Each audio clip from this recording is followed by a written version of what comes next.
a client didn't want like a white guy there, and I was like, What? yeah. I mean, it wasn't race. It wasn't like a racial thing. Yeah. It was just like an Asian community type thing. And a lot of this upselling stuff is realizing that one client can get you a long way. Yeah. There's 8 billion people out there, Yep. and you can't find, someone to work with. That's a lie. True. There's all you need is like 5 good clients. You're actually solving, for a lot of business owners, a big problem for them. Too much. Anyway, welcome back to the Kick in a Pod. I am your co-host Quinn. This is my other co-host Kenny. Today we are talking about how to upsell as a creative. What packages to offer your clients where you can make a little bit of extra cash, because we all like making a little bit more. I think. And sometimes we're not making the money, like we're leaving money on the table. Yes, I think that's the biggest takeaway from this episode. Is going to be what you're leaving on the table. Yep. And it's a simple realizing fix. how much you are leaving on the table. A lot. Yes. Sometimes a lot. Yeah. Okay, so as you said before, it's pretty much just creative problem solving. Yes. So let's say a person comes to you, Kenny, hey, I want to book you for a shoot. I have this event that's going on for 2 hours. I need photo and video. I only need 50 photos and maybe 1 reel. You give your price. Yep. And then how would you offer some packages or upsell to that person, that potential client? I feel like that talk beforehand, you have to ask as many questions as you possibly can to figure out what they really want. Because some people may feel like they just need 1 reel. Yeah. But in reality, when if you're the authority, like you've done it, you've probably done events. If you're being called on because you're the event guy, or regardless, whatever, if you've been doing this for a while, you know that a lot of people are going to want more than 1 video. Yeah. And in one That's what event, happens, you're gonna have so much footage that if you just make 1 video, you can have all this extra footage just left over. And do you just toss it out, or do you try and make more out of it? So knowing what they want and knowing what that video is supposed to cover. Do they want, what type of event is it?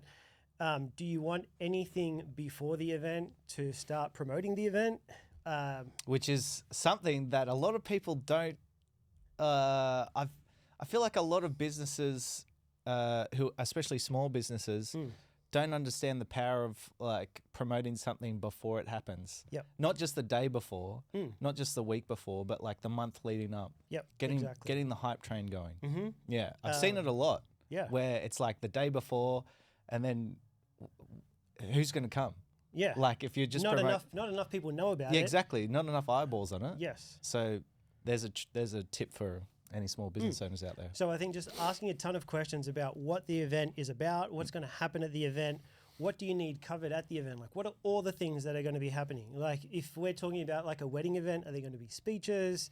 Is there going to be any type of dancing or any special kind of moments within it? I guess you could take a lot of things out of a wedding that you could include into any event, but those types of things, you can create mini videos within all of that. You know what I mean? So it could be testimonials about the event, like having people talk about how great the event was as they're leaving. If you start in that hour or whatever, in that conversation you have before doing it, you can uncover so many more, not problems, but resolutions to what they're trying to do. Because at the end of the day, they just want people to know about the event. They want awareness about their brand and what they just held. And sometimes 1 video isn't enough to show people like how awesome your event was. Like you put all this time into it. You've paid all this money and you've brought all these people along. Think of the investment and the time and the energy you've put in it. And you think that's all going to be covered in like a 1-minute video? It's like, come on, man. Yeah, I guess it's that you should really have that mentality of, say, like Disney. Their marketing budgets are like 150 million or, max sort of thing. They're promoting it for months and months and months leading up to these movie releases. Maybe have a similar mindset of like, okay, if we want this to go off. And some of the, I guess, we've got a lot of friends that are influencers. A lot of these influencer events that I've seen, these promotions, they are marketing them like weeks leading up to the event. Yep. And then all of a sudden it just goes off. And everyone's like, oh, did you go? It creates that FOMO, like, oh no, I didn't get asked to go, or I didn't get a ticket, or that sort of thing. Oh man, did you see all this sort of stuff? So yeah, exactly. So I think it's more it's not even necessarily trying to upsell at the beginning, like it's not a forceful upsell. It's like making the suggestions. Hey, Yeah. have you thought of this? Have you thought of that? It may lead to nothing. They may have thought about everything and realize they only need one video. But a lot of the time, not just with events, with most clients that I work with, you just make the suggestion. Hey, have you thought of doing this? Have you thought of doing this? Has worked well with other clients I've had in the past. And then they start realizing, okay, shit, maybe I need more than what I think I do. Yeah. And you're almost planting the seed in their mind to ask for more. Inception. Yeah. It's their idea. You've got to make it feel like it's their idea. Yeah. But just making them aware that there's so much. People just think you're just the photo guy or you're just the video guy, and making them aware, like, no, man, I've done this for so long. There's so many other things that I can do for you. Yeah. And so many other things that work well that I've done at this other event.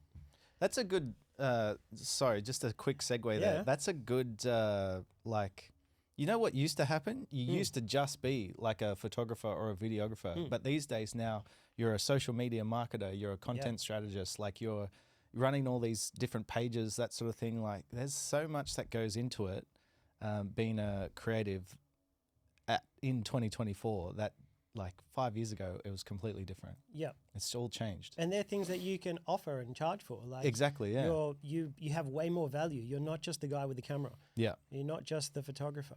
But you have to own that as well. And you have to step up and be like, yeah, I can offer this. Or don't just be like, yeah, I only take photo or I True. only take video, that sort of thing. Exactly. And be aware of that, because how many times, imagine if you got asked to make a video or take some photos, and then you gave it to the client, and then client went off and hired another social media manager to do something that you could have done also. Like you've left that job on the table, and then they've had to go off and find someone else to post it for them. Well, yeah, imagine if you were like a one-stop shop. Yep. You could post everything, you could run the social media page, you could take all the video, you could take all the photo, blah, blah, blah. Yeah, wouldn't that be easier for a business to go to just one person as opposed to multiple? Exactly. And that's I guess the upsell, the upsells come when you start thinking as a problem solver. Yes. And that's where this all comes into play, right? You've solved the I need nice photos, I need video problem, but then it's I don't have time to, especially when you're starting out. I think a lot of people work with, like with our audience, when you start out, you're trying to reach out to small businesses, small business owners. It's not usually these big brands that you just start working with off the bat. So when you work with these small business owners, they don't have time. They're busy, they're doing other things. So their first problem is, man, I need some content. And then their second problem is, I don't have time to post. What do I put in the captions? I have to make a TikTok account, an Instagram account. I have to make all that. Like, I don't have time to do this shit. If you anticipate those problems, you then can help them, like, not only with their initial problem, but you can be like, man, you're going to run into this, then you're going to run into this. I can help you with all that. Otherwise, you're going to have to be like looking for all these people to help you out when I could do it all. Yeah. And it also adds like authority to like your business as well. Exactly. And the services that you're providing. You've all of a sudden gone from like just a photo video guy to all of a sudden you're like, oh shit, okay, this is the guy we need. Yeah. He's just solved all of our problems. He's or helping girl, so or much. girl. Yep. But, you know, yeah. Because then imagine, it's like, this guy helps me with everything. Yeah. He's so good. And then once you become irreplaceable, then you can start charging more, or then you can go off to different bigger brands, that sort of thing. It's like stepping stone sort of thing. Jumping from lily pad to lily pad. Sure. Okay, so we've covered like creative problem solving. Yep. What are some of the upsells that you can use? Say you've just like, you know, video packages or photo packages, prints, albums, reels. Yep. How do you package everything together to be able to be like, oh, hey, look, you've gone for like the lowest tier. I've got 3 tiers. Yep. I think you would do better with the highest tier. How do you convert those sales and how do you upsell like that? Yeah, true. You have to have confidence in what you're trying to sell. Yep. And it's always like, I think we're constantly going to have to come back to knowing what their problem is. Yeah. Imagine they're old. They don't know about technology. Yeah, no, but like imagine we were both in the fitness industry before here, right? And a lot of the lessons that I've learned back then I feel are transferable here. Yep. So many times I'm like, man, this is exactly what we were doing back then. Imagine if someone wanted to lose 10 kilos and they're like, Quinn, can I pay you for one workout? I want to lose 20 kilos. Ozempic. Let's go. One shot, you're done. True, right? But because you've done it for so long and you've trained so many people, you know that one workout It's not going to cut it. isn't going to make them lose, isn't going to get them the result that they want. Yeah, that's there. Can you say that again for the people at the back that didn't hear that? Say that exact phrase again. What do you mean? One workout isn't going to get them the result that they want. Ah, preach, preach. And The same as one video yeah, isn't going to get them the brand awareness that they want. that's what I was getting at. Yeah. So by understanding their problem is no one knows about my brand. Yeah. No one knows that this event exists. No one knows that I've put all this effort into this shit and I want people to know. And you've got to be like, dude, one video is not going to do that. Yeah. A couple photos is not going to do that. So by being the authority and being like, I've done this many times with many other people, I know that you're asking for one video or 10 photos, and I know that that's not going to get you what you want. So I think, and that's where the packages come into play, because you could be like, this one here, man, like you don't need all this. I can do all this, but for what you're asking, like this is the one for you. And you got to have confidence in your own work to be able to deliver. Because at the end of the day, if they have a problem and you don't deliver on it, you're screwed, right? You've given yourself bad reputation. They're not happy. Yeah. So if they ask for one video, but you know the problem's something else, you give them the one video because that's all you got asked to do, and you don't solve the problem, you've failed.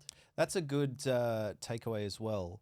A little bit of effort in the beginning can lead to a long-term relationship with a client. Yep. So say that, I mean, it happened recently where I was asked to make like one reel, and I did like photo as well as like a couple of other reels because they were just like, oh, we've run out. Like, do you have any more? And I was like, yeah, of course, here. And then you're able to upsell. That's fine. But it should also be about like the longevity of the client, like you always talk about. How long do you want to have this client in your back pocket or working alongside or that sort of thing?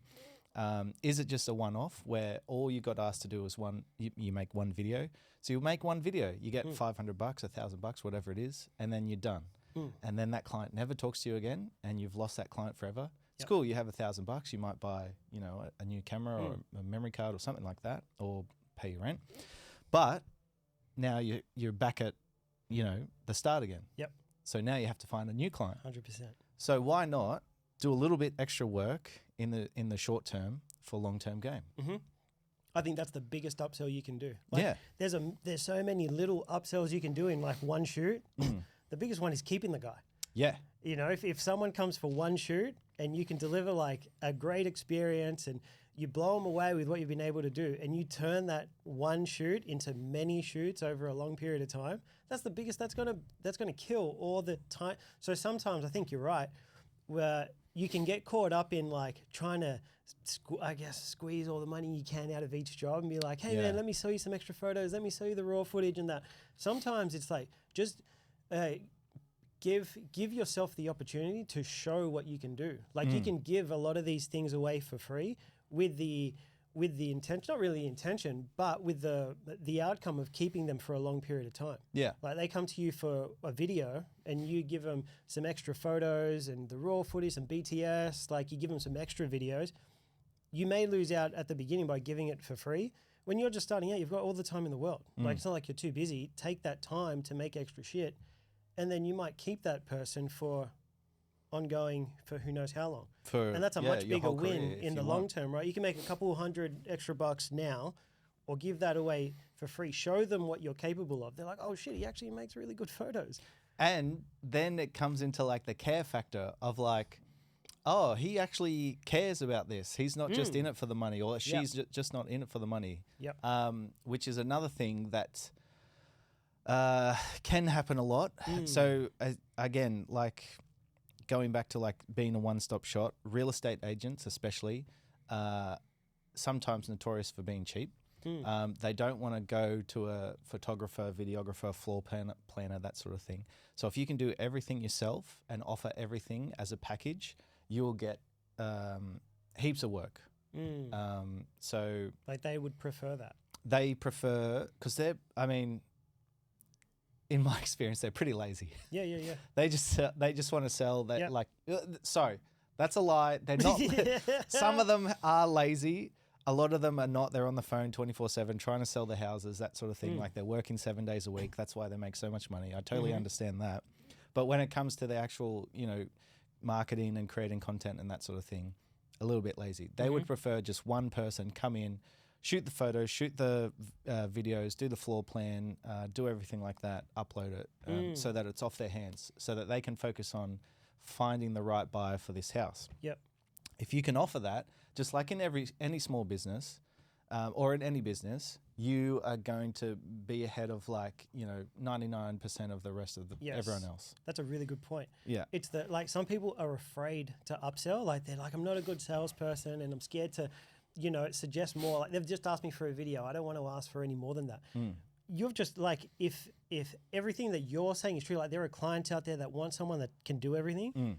By not upselling, you're losing work because the guy that does offer everything is going to take your work. Yeah. Right? So then you're losing out by not trying to upsell on these people and not trying to show that you can do these other things. 100%. It's very true. I mean, just like in any job, probably selling, I'd say like selling is probably one of the most important parts of any business, any job. If you can't sell yourself or if you can't sell your product or service, I don't think you're going to last very long. Yep. Yeah. And letting people that you know that you do these things. Someone might come to you for a video like, do you know that I also do this? Yeah. And it doesn't even have to be like, hey, I've got this package that you should buy or blah, blah, blah. Yeah. It's like, oh, yeah, that's great. Yeah, I do that. Also, did you know that I do this? Like you can frame it in a way that's not confrontational and not, it's what's the thing that Alex Hormozy always tries to say or says? It's like, you say it a lot too. It's like if you come in with the intent of getting something from someone, you're always going to lose. Yep. But if you can just give and give and give and be a giver, they're going to remember that. And they're going to be like, oh shit, he didn't ask me for one thing. Like I paid him or whatever and he gave me all this stuff. Let's get him again. Let's keep going back to that guy because he just constantly, he's just giving me all this stuff and it's amazing. There's so much value there. Yep. I don't know how much you should give away, but anyway. I think initially when you want to be able to show people what you can do. Yeah. So I think when you first work with someone, possibly, like that's your best opportunity to be giving away anything for free. Is like that first experience you have with a client. It's like, look at everything that I can do for you. Yeah. If you want it, again, like these are my prices. And I also think when you're just starting out, like you have no clients, bro. Yeah, true. So like you have all the time in the world. Lose. Yeah, but you also have time on your hands. It's not like you have other clients that you have to like do work for. So if someone wants one video and you've got time to make them 3 or 4, like, just do it. Yeah, why would you not, man? Why not? Yeah, exactly. Yeah. So like, don't get too caught up on making it so transactional. Yeah. It should. You could also like use it as a way to increase your skills as well. I mean, that's with any job. Like if it's not giving you the money that you want, is it teaching you something? If it's not teaching you something, is it increasing your skills? Those 3 things are pretty important. Yep. But as you say, especially when you're starting out, just try as hard as you can. Give the best quality product that you can. You have, as you said, you have all the time in the world. Yep. No one's on your back about edits or videos or whatever. Exactly. Like, hey, where's this? So yeah, put in the effort, and you'll be amazed at like how far you will go. True. And then you can outsource to the Philippines or whatever. Like once you start making extra money. And it actually brings up, you can also, by, I guess, offering free services or trying to build these extra like upskill things that you can offer, I found a way to kind of like learn on the job. When I first started, I was like, it was overwhelming to learn photo and video at the exact same time. I was like, I just need to pick one so that I can get really good at it and the other one can wait. And I chose photos. So I was like, I'm just going to do photos. All I offered was photos, never videos. And then once I thought I had the hang of it, I was like, I should start making videos. And then I offered it as a free service. So just, if we did a photo shoot and you paid for the photos, with every shoot, no matter what, I would say, hey man, I'm going to make you a video. You don't have to pay for it because I just want to learn how to make videos. If it's good, you can keep it and you can use it for whatever you want. But in exchange of me trying to learn, I'll give it to you for free. and it was a value add because I got to learn, and I made a video for every single person, and I was getting better over time, and I was adding value to whoever I was working with. So they were happy because they got a video for free, and I was getting better because I was working with clients. And I was able to post and say, look at the video I made for X, right? So it was a win-win everywhere. So I think that's also a great, when you're first starting out, there's so many opportunities to, like, don't feel bad about doing free work because it's an opportunity for you to learn and to work with clients. Even just the experience of making a video for a client and realizing that, oh man, I might have to make revisions. They may not like it. Like, going through that is so important rather than just doing it when it becomes paid. Because then when it's paid, the stakes are way higher. And like, it causes so many more dramas. Whereas like, if you're doing it for free, you can go through that whole process. Oh wow, I might need to change the song. I might need to change this and that. And that experience is important too. Yeah, definitely. Yeah, you get a lot of experience working with clients or revisions, that sort of thing, learning about wants and needs. Yeah, but if you want to like learn stuff, like if you want to learn social media management, you're like, man, I'm realizing that people are going for the social media management thing and posting. I don't know how to do it. Offer it for free at the start so you can figure it out. And then once you've figured it out, then start charging for it. Like, learn as you go. Yeah. And it's a great opportunity to add value and learn at the same time so that you have like a bigger toolkit and more things that you can offer later on. 100%. Yeah. Put that into action. There's some more homework. Yeah. Yeah, because it's like, there's so much that you can offer, and a lot of us aren't offering it. I know so many people that just do photos or just do videos. And it's like, bro, your camera can do both. I guess, why? Well, yeah, we could, let's segue a bit. I think, I mean, this is 100% for me as well. I think it's because it's like, there's so much work and it's so much effort into that. So that's why for some, for some people that I know or some businesses that I know, it's just photo. Yep. Because I know how much work is going to be, and it comes back to like the same. Like I'll tell you a story. Like I got approached to do something, and I have no time for the next couple of months. Yep. Like we're doing so much work, and then the it's wedding season, that sort of thing. I don't have any time to do extra stuff. So this is when the offers come in, and then the quotes become higher. So it's like the less you want to do a job, the more the quote will be. True.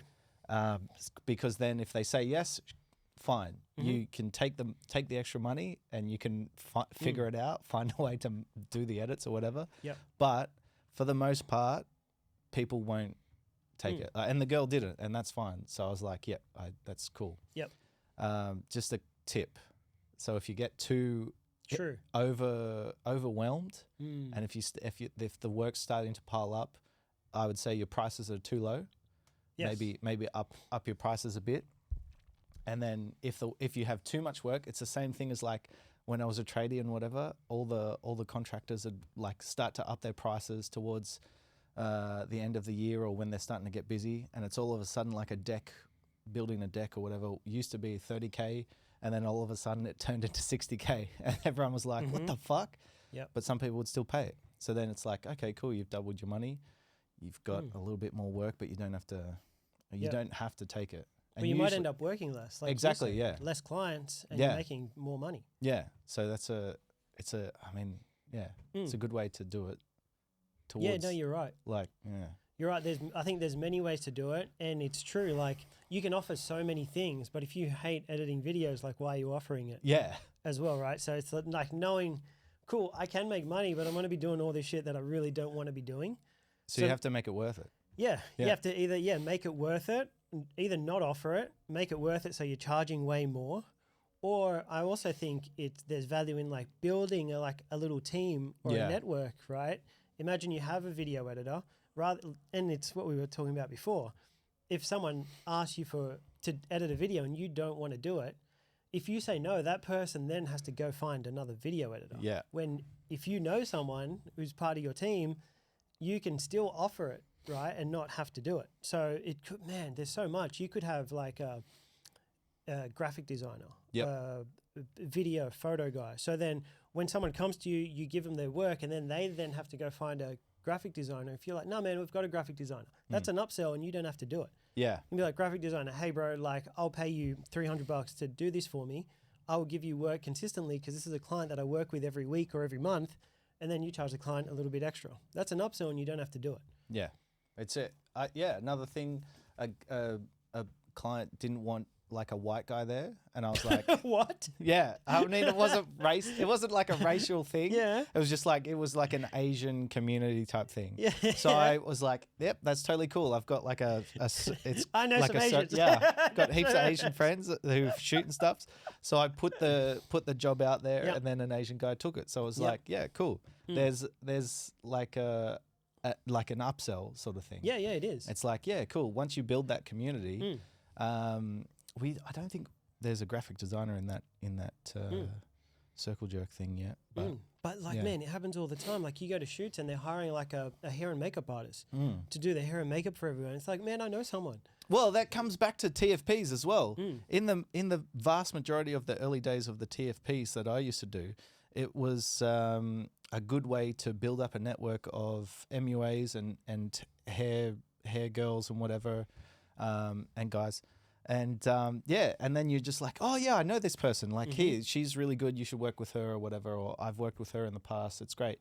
And then it just all comes back to referrals. And then all of a sudden, holy crap, everyone knows this guy. It's like what you said before. There's like we were talking about it ages ago, where this one photographer is like so fun to work with. Gets invited to these shoots because this other photographer doesn't know what he's doing, or has trouble not creating the looks and that sort of thing. So they have to call in this guy. It's like, you should be this guy, not this guy. Anyway. Yep. Tangent. No, that's all right. But it's true. I think it's good. Like, it's not even a hiring, because I was scared of like hiring at the point. But that, I think when you have a team, not even a team, but a list of people that you can count on, rely on for jobs, even if it like on a casual base. Like, you don't have to hire them because you're paying them per job. And if you've got clients that you work with every month, and you've got like this makeup artist, and you're like, hey, I've got a job for you every month. That's an upsell, because then again, you're problem solving. When you're going to that client, hey man, I can solve every time we shoot. I see that you're hiring a makeup artist. I've got. Let me take that off your hands. Let me take that off your hands. Let me take that money out of that makeup artist's hands and put it into my girl's hands. Exactly. You know? Like, yeah, and then you split it together. Yeah. Because you're finding work for Mm. this person which they wouldn't have had beforehand. Yeah. So by finding the client, you're just getting paid to find this person work that they. That's also a job in itself. Yeah. Like a job broker. You're finding the jobs. You need to find the talent. That's I can't remember his name. There's a guy who does that. Yeah. And he just reaches out for certain wedding photographers, videographers, that sort of thing. I don't think it's easy weddings, but anyway. Yeah, it's true. Yeah. But that's what we work with Urban Art. That's what Anthony does. Yeah. All the muralists, like people They're all on hit him up to make a mural. He's doing them in Melbourne. He's doing them in Sydney. Like, he's not going to any of them. No. He goes to some of them. But for the most part, he just knows that there's a lot of artists out there that don't want to be working in a warehouse. They want to be painting murals. And he's getting asked to paint lots of murals that he doesn't have the time to do. So he hits up these artists and he's like, hey, I can give you guys murals to paint, get you out of the warehouse, and then I just take a cut from each of them. Yeah. I mean, there's no reason why he can't do that. So he does his murals, but then at the same time, he's upselling everyone, making a cut off everything. There's so many ways to do it. Heaps. Yeah. They're probably more down the line. The people that listen to us are probably just starting out, and they probably just want like the little upsells. But True. if you think ahead, like these are opportunities that you can create later on. Yeah, it depends.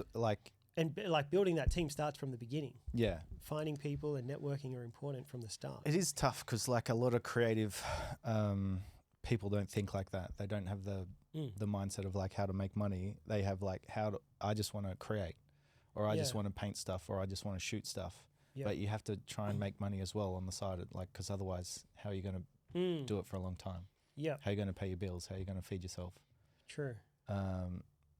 And they become really resentful, don't they? Yeah. Do you think? Yeah, some do. Yeah. Yeah. I've found. Yeah, I agree.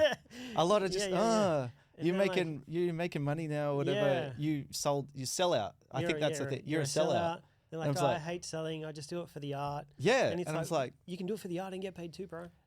What's it called? Struggling artist. Like heaps of struggling artists when around. you don't have to be. Yeah.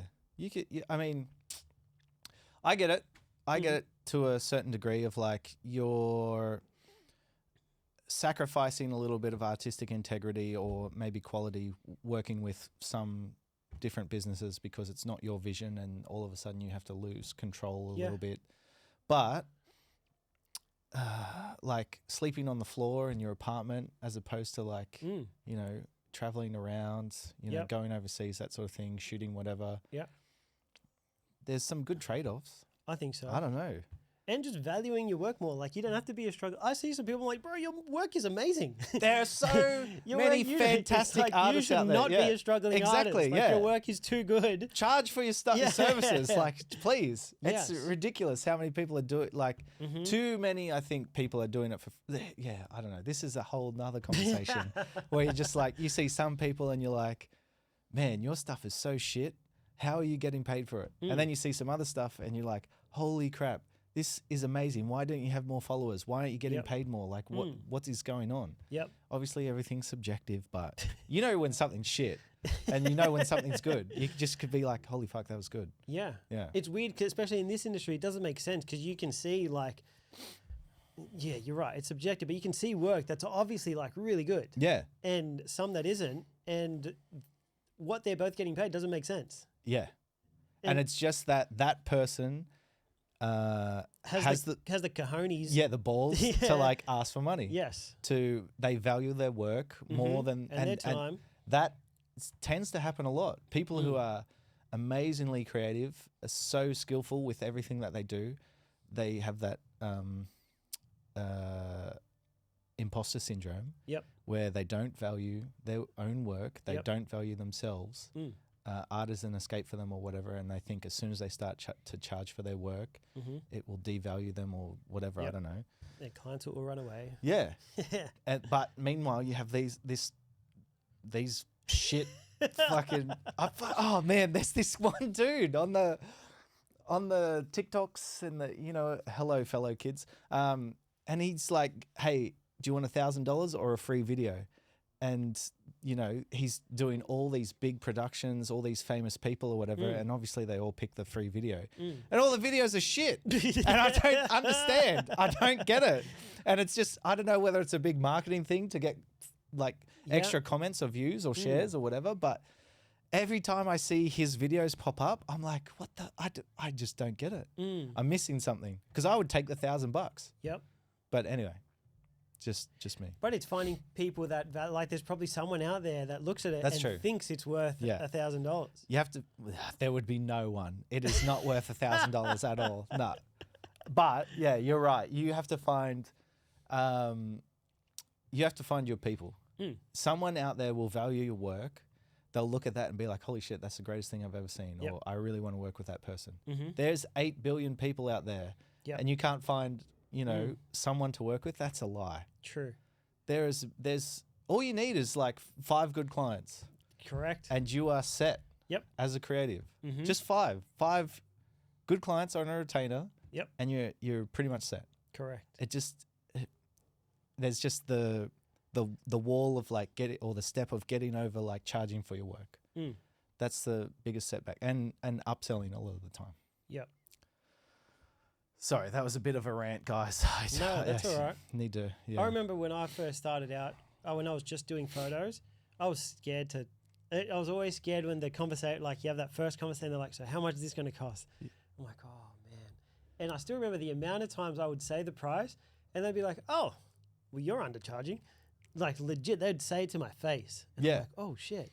I was like, well, I didn't know what to charge though, because I just picked up a camera. I was like, fuck, what am I meant to charge? No one really does. When you're first starting out, it's all based off like. My first year, I had that so many times. Cafefe, or whatever it is, yeah. And I was like, because I remember I got an agreement with Ultimate Performance. It's in the city. It's a PT gym. Yeah. And apparently they're all like rich people. Not rich people, but they're wealthy. They're paying for just... if they're in the city. And they're in the city and they're just doing PT. Like they're just doing personal training. So they're obviously paying heaps for the personal training. And these people were being referred to me because they would offer like a 12-week challenge. Like we're going to train for 12 weeks. And at the end of the 12 weeks, Kenny's going to give you a photo shoot. Organize it all with Kenny. And then they'd call me. And obviously these guys are used to just paying like for premium shit. And I was just starting out. I can't remember how I got into it, but I did like one shoot. They're like, yeah, we love it. We're gonna do this other thing. these people would call me. I'd tell them my price. I can't remember what it was, like $500 or something, 400. And the amount of people, because they're all so wealthy, they're like, oh, is that it? Damn, dude, like someone's got to like teach you shit. Seriously. This was my first year and I was like, damn, you're right. Well, it comes back to like the water bottle, right? Those people are paying for the water bottle on the airplane where it's like $12 and that's normal to them. Whereas like when you go to Coles, it's $3, that sort of thing. So your prices will change depending on your client. Yep. I think anyway. Yeah, true. Like you always look, so there were probably a lot of corporate people that went to that gym. Were. And in their mind, the budget is bigger. So it's like you can understanding who you're talking to. Yeah.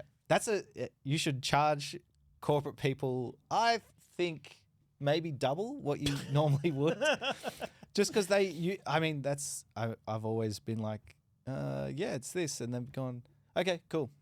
Sign off, do the headshots, do the whatever, the videos.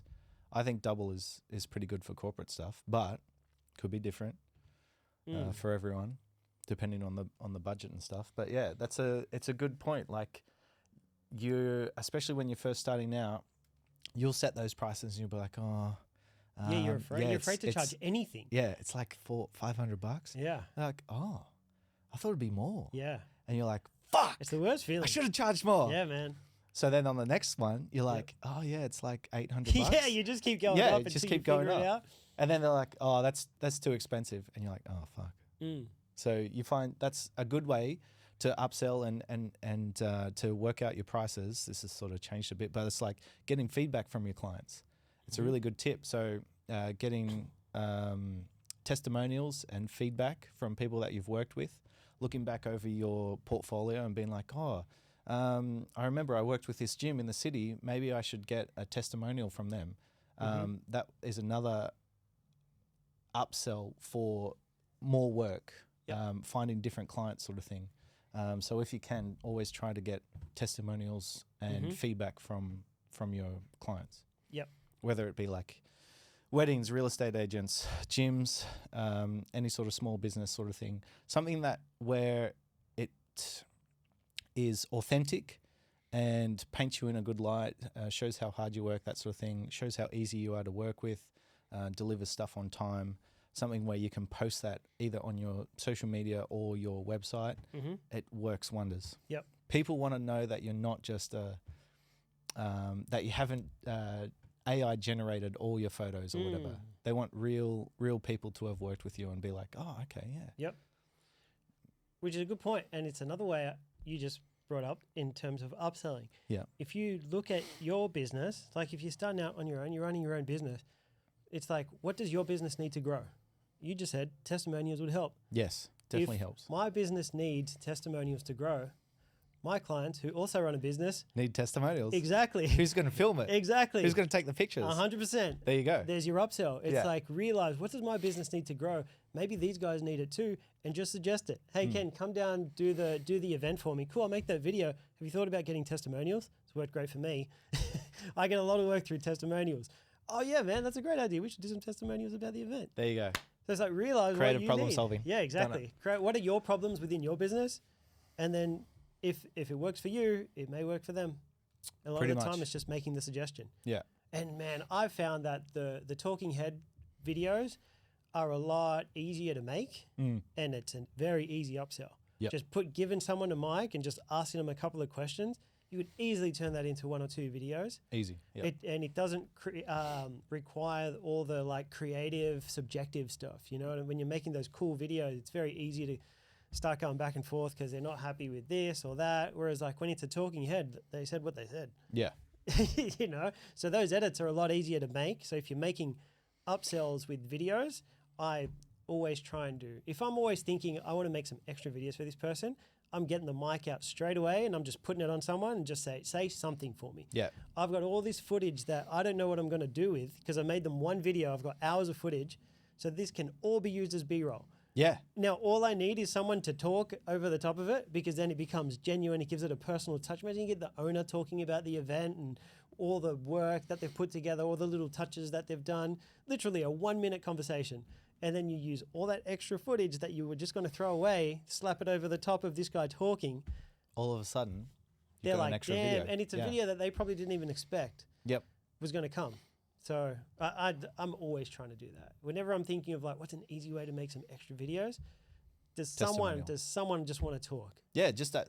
And I'll ask the questions. Yeah. Especially if you don't know. Like I did a bar once, a bar opening, and I'm like, I don't know anything about this bar. So I was genuinely asking questions. So I just put the mic on the air and I was like, hey man, like why did you guys start there? Why is it called, I think it was called the G bar. Why is it called the G bar? Like I just asked genuine questions and I got so much information out of this guy. And they were all just extra videos. Yeah. Yeah. Yeah, voiceover helps a lot.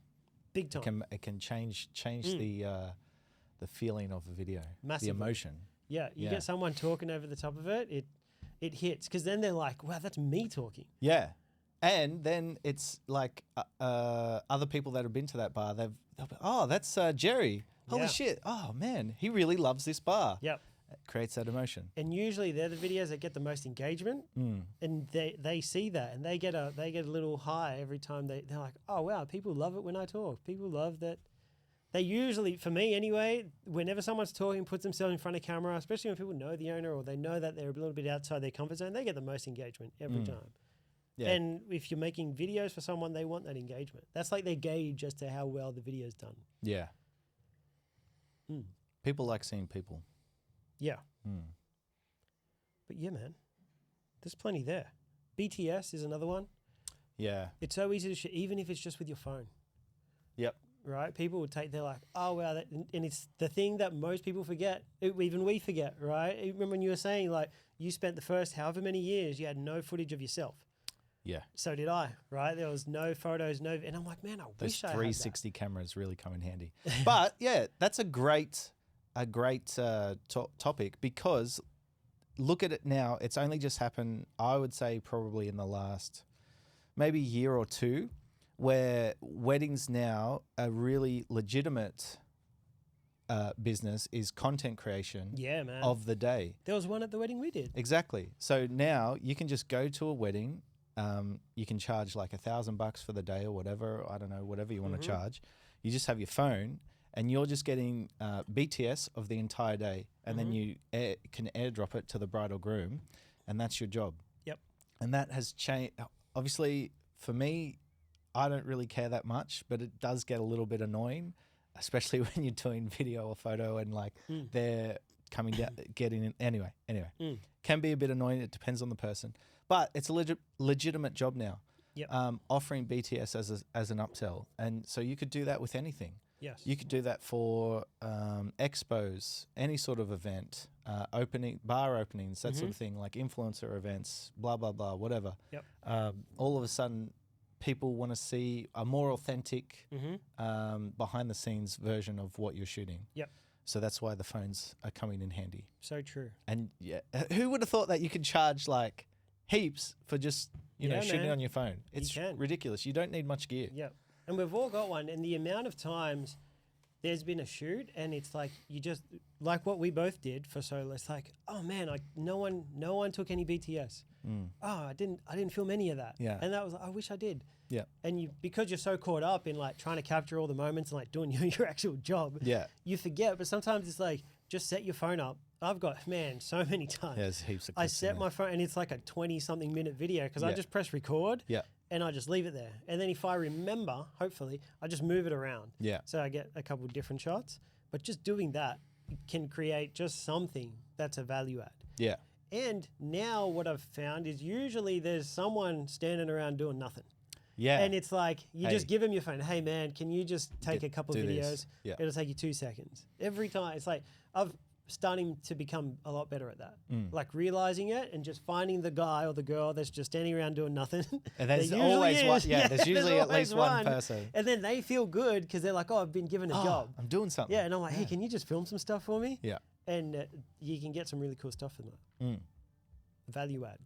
Yeah. Big time. BTS is huge, especially now. Everyone, like, I don't know whether it's a trend or people are just really picking up on, like, the BTS train.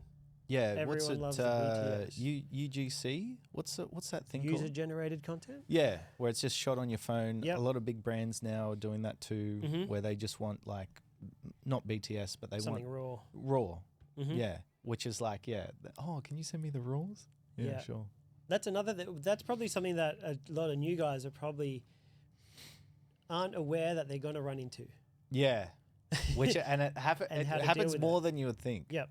And it's And it makes no sense. it makes no sense. And the first time it happens, you freak out. Yeah. Because You're like, what the fuck? Yeah, what the hell? They want the raws? And it's like, oh man, a lot of them are really bad. Yeah. I don't want them to see that. Yeah. I don't want them to see how shit yeah. all these raws are. And Yeah. like the raw footage and the raw photos. But when you start realizing that it can be an upsell, because a lot of people ask for it, they're like, can I just have the raws? I want to make my own edits. Yeah. And when it first happened to me, I freaked out until I realized, this is an upsell. Yeah. And then you just offer it for more money. Yeah. 100%. Because generally a lot of people don't understand how much work goes into editing, say, video or photos. Yes. So when they say raws, they mean a color graded, worked on photo or clip sort of thing.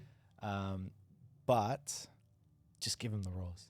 Yeah. Like sell it, upsell it, whatever. Pay, cool. Give me $400. You can double down on that, right? Because you can upsell the raws, give it to them. Then they realize, oh wow, shit, this is a lot of work. Yeah, I've got to color grade Well, this. look, you just tell me what you want, and then I can make another extra. Yeah. I don't know. That's where it starts to get a bit slimy for me. I feel as long I as you don't make know. them aware. Yeah, exactly. Because it happened. I'll say it happened to us with the wedding that we just did, and they've asked for the raws.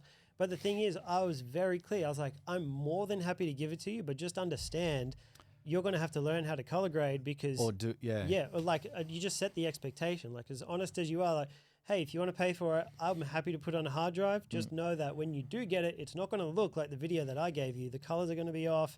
You're going to get a lot of just weird shit because we're filming to make this video for you. We're not filming like sometimes you can't even really look at 10-bit footage unless you've got like certain software. I think even I don't think you can look at it at quick. Anyway, you can't. You can just listen to it. But yeah, exactly. Right? Like yeah. When I'm filming, I'm just trying to get a good 3 seconds.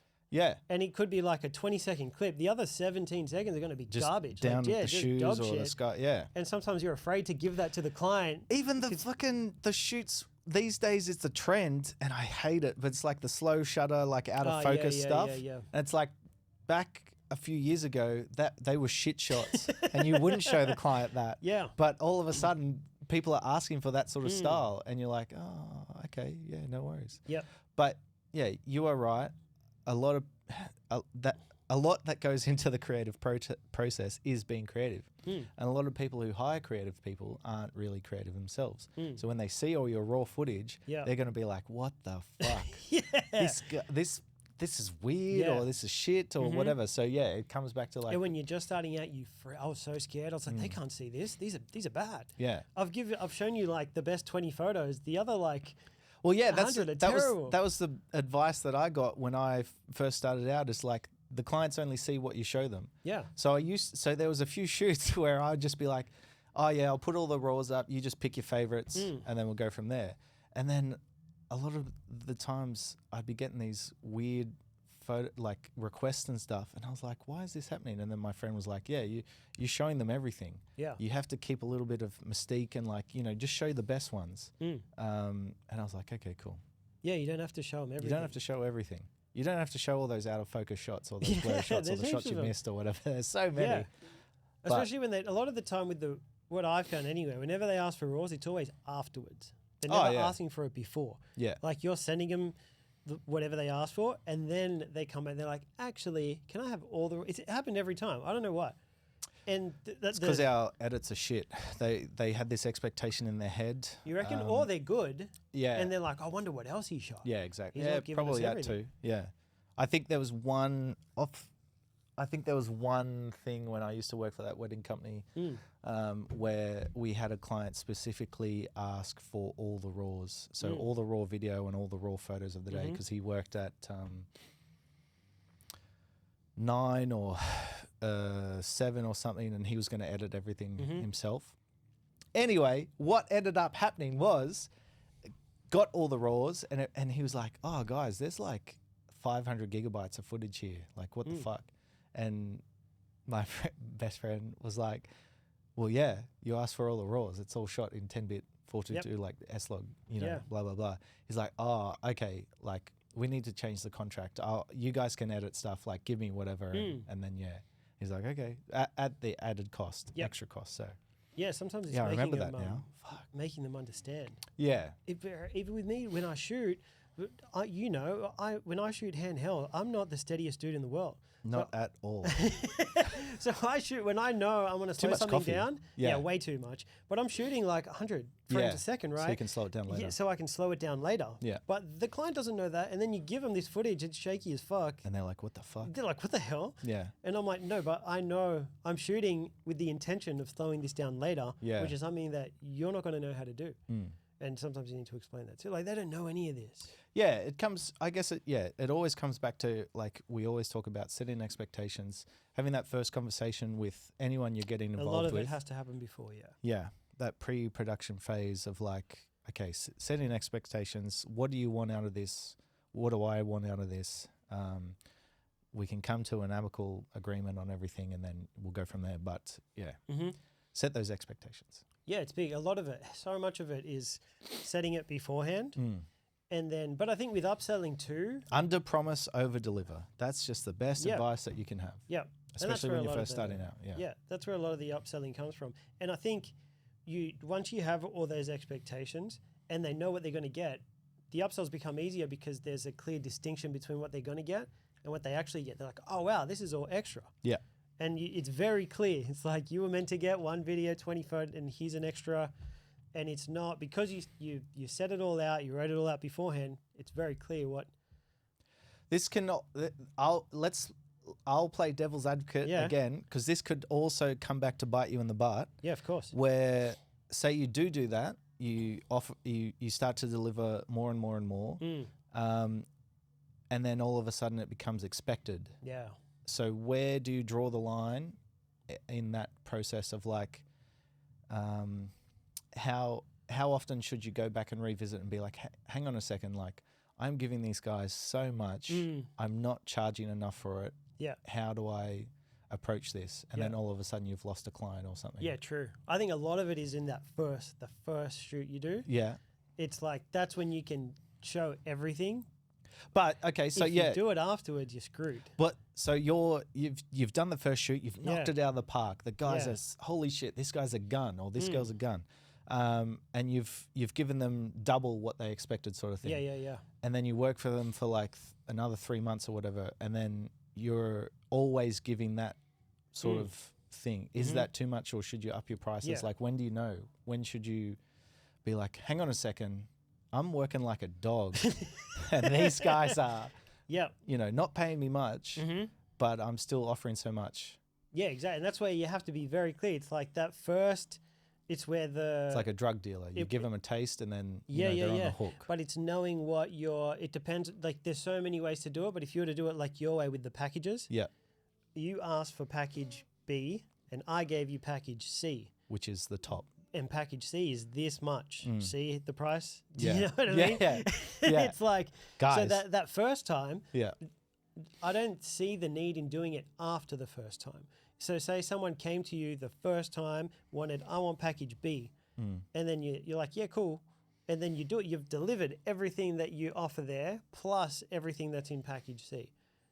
Because you're like, I just want to show you guys what I can do. I think it's going to help you with what you're trying to achieve. Yep. Now they know the difference. Okay, I get you. So and it all happens before. Yeah, so that's I guess where you have to have a huge amount of self-awareness, where you're like just offering it once. Yeah. And then the first time. Yeah. Because they get a taste. Because if you do it the second time again, then it becomes an expectation. Yeah. Yeah, exactly. And that's where you fuck yourself. Yeah, because I know a few people who do that. And they're like... And it's easy to do because you're scared. You're like, oh, I did it the first time. I should do it don't value again. your work. Yeah. Yeah. And that's what it's like, very clear on what you offer and what those prices are, and then very clear with your communication before going into it. Yeah. And having stuff in writing that you always talk about. Even if just an email, man, doesn't have to be anything so fair, but an email that you can refer to. Even these days, you can use your Instagram messages as written contracts. Something sort that's of written. thing. It's Screenshot. probably not the best, but at least you still have it, so that you can go back and you have that paper trail and be like, yeah, but you said this. So, Yeah, and you can refer back to it. Yeah. And I've had that happen a few times though. It's like, and where I've had to refer back to things, and I know I've got it in writing, and then I just act confused. I'm just like, hang on, I'm a little bit confused. I'm pretty sure. Can we just go back and check? And then you've got it there in writing. Whereas like if that was a phone call or just a conversation, you're screwed. Yes. Yeah. Try always. That's one thing that we always also say is like try to get everything through email. One, it saves you heaps of time. You don't have clients constantly calling you on the phone. But two, it gives you a safety net as well. Yep. Of setting those expectations, having everything in right. I had that last week. I had a job and I was like, pay half now and then half once I give you all the deliverables. And it was meant to be $1,500. And I knew and gave them the deliverables. And then he goes, oh, cool, man, I'll send you the $1,000 now. And I was like, I'm a little bit confused. Sorry. Can we just go and double check? Yeah. And if that was a phone conversation or if we'd said that verbally, I'm like, that's going to cause some shit. Issues, yeah. Yeah. Whereas like we went back and like there were no issues because this was like months back. Yeah. Which is fair. I don't think they were trying to like screw me around or anything. Yeah. But I knew. And because I had it in writing, you just go back and it just clears the air. Yes. Yeah. Try to have stuff in writing. It will save you guys. It will save you. Because this is one of the things that like I really struggled with moving to Sydney is like moving from small country town or like small coastal town. Everyone's really friendly and everyone's your friend. And like, you know, you see people at different spots, like at the pub or at restaurants or whatever, and you're like, oh, g'day, Craig, like, how you going, blah, blah, blah, whatever.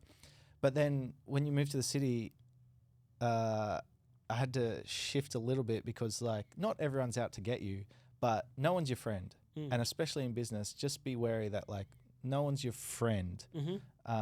We're all business partners and that sort of thing. And some people will try to take advantage of you. Yes. So that's what I mean when it's like, just have stuff in writing so that you can save yourself and like, you know, get what you're worth. Because yeah, a lot of people will try to take advantage of you, especially creatives, because we don't value our work and we think, oh yeah, okay, that's cool. Exactly. That's where the struggling artist stays the struggling artist. Yeah. Because people are taking advantage of them. Yeah.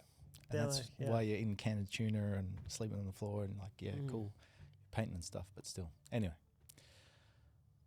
I think that was a good way to leave it on. I think that was pretty good. Yeah. There's plenty there. You should value your work and you should value yourself, and don't let people walk all over you. I think it's scary. Do you think it's just scary because it's for the most part, a lot of people get into this and they've had like no formal education. Yeah, that's like they've learned through YouTube, and because of that, they're afraid to charge because they're like, I don't have any certificate, like compared to other industries. Yeah. And then it's like there's this fear of like, oh man, I can't charge anything. I fucking learned off YouTube. I shouldn't be charging anything for this. The difference, I think, between say someone who went to film school and someone who just learnt off YouTube is I only know a couple of people who went to film school and are doing really well. A lot of it is just like, no, I don't want to say that. But yeah, the guys who are learning off YouTube, self-taught, that sort of thing. For the most part, when you're first starting out, you don't really value it because the only thing that you've put into it is your time. And then when you're working for other people, you don't really value your time. So you have to change your mindset and be like, no, I've done all the work. Like I've learned all this stuff. I've learned all these programs. I know how to do this, that, and the other. My time is worth this. Yep. And it's not that you're paying for my time now, it's you're paying for the last 4 years that I've worked up to get this good in this time, sort of thing. So you need to change it like that. But yeah, a lot of the times it's like the YouTube university, you'll come out and you'll be like, oh yeah, maybe I shouldn't charge this much. Or, oh man, because it's very lucky, right? You get to make a living with a camera. It's an awesome job. Yep. It's amazing. But you gotta learn to charge more. Yep. And realize that you're actually solving, for a lot of business owners, a big problem for them. And like the bigger the problem, the more someone is willing to pay. Yeah. And if someone really doesn't know, like they're on Instagram and they're comparing just as much as us, they're looking at the next business going, holy shit, look at them. They're killing it. I don't know how to make any of that. Like that's a problem for them. Knowing how to post, all that stuff is a problem that as a business owner, they feel like they're not making as much money as they can be because they don't have their content game right. Yeah. Well, again, wary of time, but so look at the shift in the last like 10 years where marketing budgets are going. It used to be like TV, movies, Super Bowl used to be, you know, the be all end all. Now it's your phone. Like this 6-inch screen that you have. Well, I don't know if that's, I mean, it's above average. But anyway, this is now the thing that has everybody's attention for the majority of the day. So the power that you have as a small-time creator or a big-time creator, whatever, you need to understand that businesses are willing to pay now like more and more because if you can keep people's attention on that phone and market their business or whatever, their product, that's gold. And that's, I think, the better that you get at this and selling your services, this is where the industry's headed. Yep. It's attention grabbing, and it's been like that for the last, like with social media for the last 10, 15 years or whatever. But yeah, everything's moved away from TV, movies, that sort of thing. It's now, if you can keep people's attention on the phone, you'll be in a job for a long, long time. Totally. Because everyone's doing it. Like everyone's doing socials. So imagine if you're not. Yeah, you're the one business that doesn't have a social media page or presence. And the reason is because you don't know how to do it. Is there one though? I'm sure there is. Tesla, Ferrari, they don't advertise. Yeah, that's so interesting. I think I'm right on that. Because they don't need to. You have name recognition. They might have like a. I can't remember if they have like a social media page, but I'm pretty sure that Tesla doesn't market. It's just like you buy it. Yeah, wow. They don't need to. But they've built enough brand. Yeah, brand recognition. Over time. Yeah, anyway. And true. Fuck, last one. Yeah. You can do a whole lot with just one client. And a lot of this upselling stuff is realizing that one client can get you a long way. Yeah. For us, example is Titan, right? We do think of one client, that's it. Got hit up to make some content for the owner, right? Now we're doing content. If we're talking about specifically Titan, we make content for the owner. We make content for the gym. They run challenges. We make content for the challenges. Retreats. They need content for the retreats. They've got a podcast. They do tutorials. They do exercise videos. So they've got an app, training videos, testimonials, all the events that they run. That's like a lot within one client. All those videos every single week. And it's like you could have a client hit you up for one video without realizing they might need all that stuff. And we make all of that for them.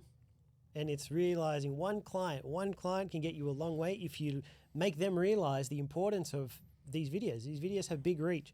If you do it well, you can sell your retreats, you can sell your challenges, you can sell your gym, you can teach, you can train your employees, you can run a podcast, and it's making them aware of the possibilities of what you can do.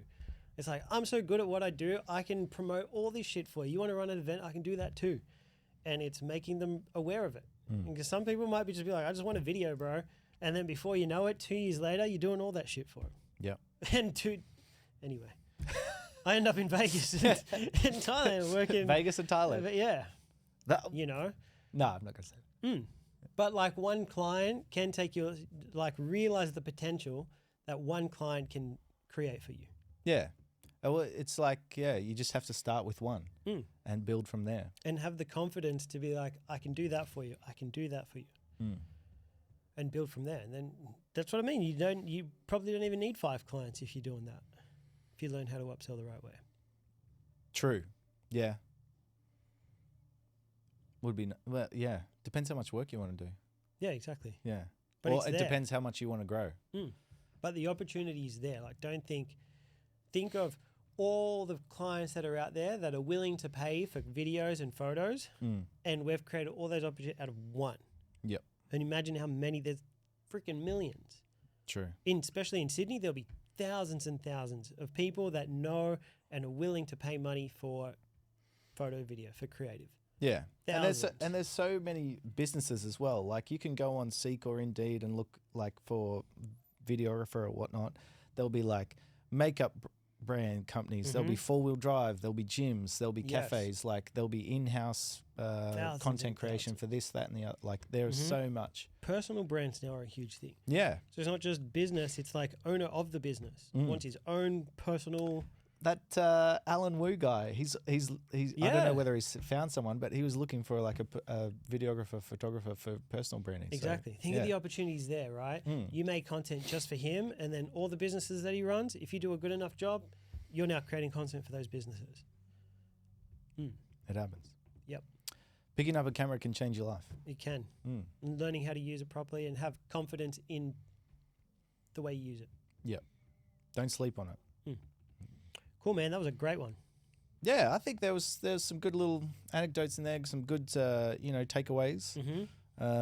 Definitely some good value. And if you action a lot of these, you could start making more money tomorrow if you're just starting out. That's the thing, though. You have to action. Like ideas are great until they leave your head. You have to action everything and put in the effort. Yeah. Have the balls to just ask. Yeah. Don't be afraid to ask. Don't be scared. Just do it. Just like Nike says. Do you say Nike or Nike? Nike. I say Nike too. All right. See you in the next one. See you next week. Fuck. Good shit. Yeah, that was a good one.